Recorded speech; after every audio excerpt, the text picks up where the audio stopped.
Hey guys, Lord Naren White here, the Holy Ghost, the one true God, back with you with the next video in my series reading The Picture of Dorian Gray by Oscar Wilde. Without further ado, returning to The Picture of Dorian Gray as read by Lord Naren White.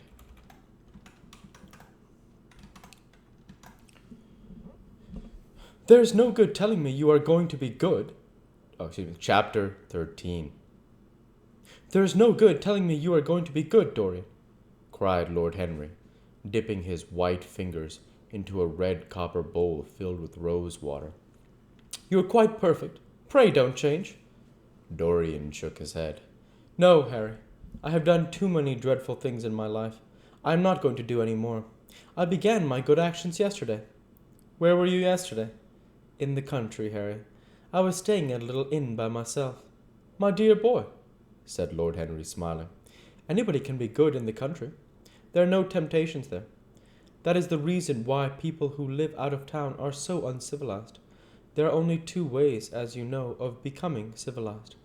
One is by being cultured, the other is by being corrupt.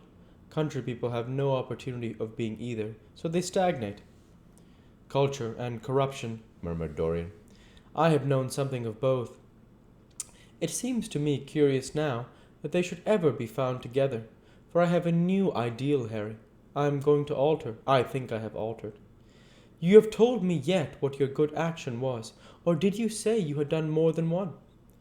I can tell you, Harry. It is not a story I could tell to anyone else. I spared somebody. It sounds vain, but you understand what I mean. She was quite beautiful and wonderfully like Sybil Vane.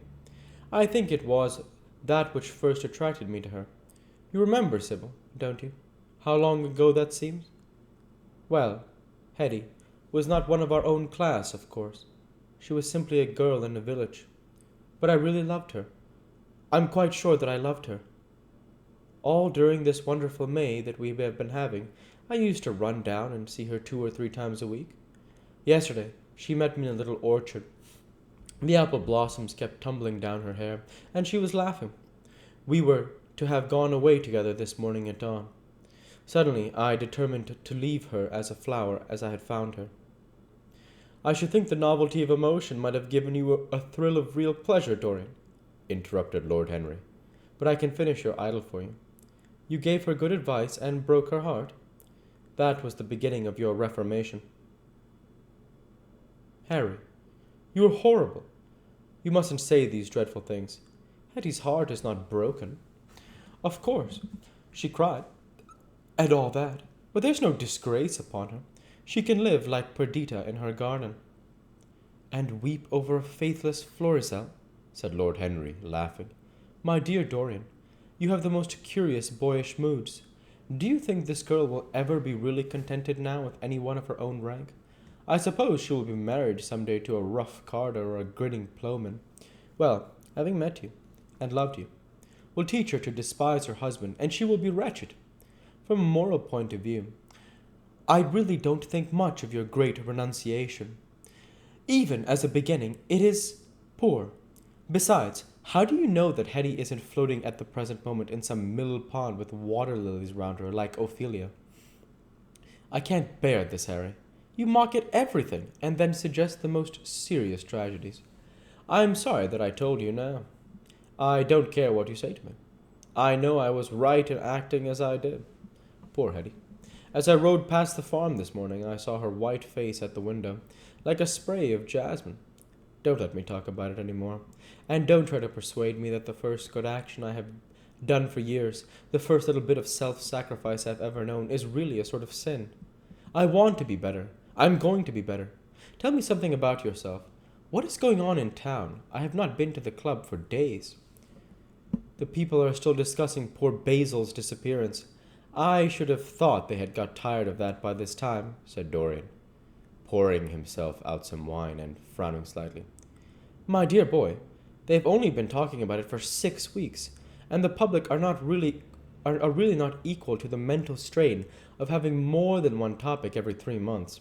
They have been fortunate lately, however. They have had my own divorce case and Alan Campbell's suicide. Now they have got the mysterious disappearance of an artist.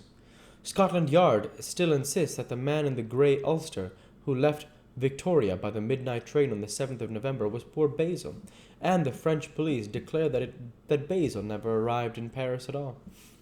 I suppose in a fortnight we will be told that he has been seen in San Francisco. It is an odd thing, but every one who disappears is said to be seen at San Francisco. It must be a delightful city, and possess all the attractions of the next world. What do you think has happened to Basil? Asked Dorian, holding up his burgundy against the light, and wondering how it was that he could discuss the matter so calmly. I have not the slightest idea. If Basil chooses to hide himself, it is no business of mine. If he is dead, I don't want to think about him. Death is the only thing that ever terrifies me. I hate it. One can survive everything nowadays except that. Death and vulgarity are the only two facts in the 19th century that one cannot explain away. Let us have our coffee in the music room, Dorian. You must play Chopin to me. The man with whom my wife ran away played Chopin exquisitely. Poor Victoria. I was very fond of her. The house is rather lonely without her. Dorian said nothing, but rose from the table, and, passing into the next room, sat down to the piano, and let his fingers stray across the keys. After the coffee had been brought in, he stopped, and, looking over at Lord Henry's, said, "Harry, did it ever occur to you that Basil was murdered?" Lord Henry yawned. Basil had no enemies, and always wore a Waterbury watch. Why should he be murdered? He was not clever enough to have enemies. Of course, he had a wonderful genius for painting, but a man can paint like Velasquez and yet be as dull as possible. Basil was really rather dull. He only interested me once, and that was when he told me years ago that he had a wild adoration for you. I was very fond of Basil, said Dorian, with a sad look in his eyes. But don't people say that he was murdered? Oh, some of the papers do. It does not seem to be probable. I know there are dreadful places in Paris, but Basil was not the sort of man to have gone to them. He had no curiosity. It was his chief defect. Play me a nocturne, Dorian, and, as you play, tell me, in a low voice, how you have kept your youth. You must have some secret.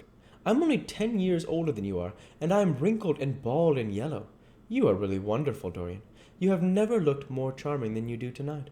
You remind me of the day I saw you first. You were rather cheeky, very shy, and absolutely extraordinary. You have changed, of course, but not in appearance. I wish you would tell me your secret. To get back my youth, I would do anything in the world, except take exercise, get up early, or be respectable. Youth! There is nothing like it. It is absurd to talk of the ignorance of youth. The only people whose opinions I listen to now with any respect, are people much younger than myself. They seem in front of me. Life has revealed to them her last wonder. As for the aged, I always contradict the aged. I do it on principle. If you ask them their opinion on something that happened yesterday, they solemnly give you the opinions current in 1820, when people wore high stocks and knew absolutely nothing. How lovely that thing you are playing is. I wonder, did Chopin write it at Majorca, with the sea weeping round the villa, and the salt spray dashing against the panes? It is marvellously romantic. What a blessing!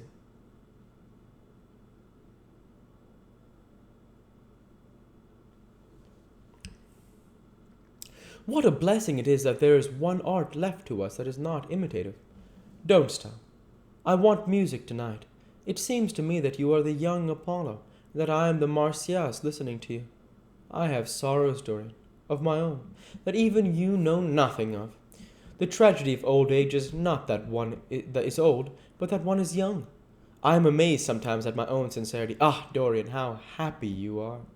What an exquisite life you have had. You have drunk deeply of everything. You have crushed the grapes against your palate. Nothing has been hidden from you. But it has all been to you no more than the sound of music. It has not marred you. You are still the same.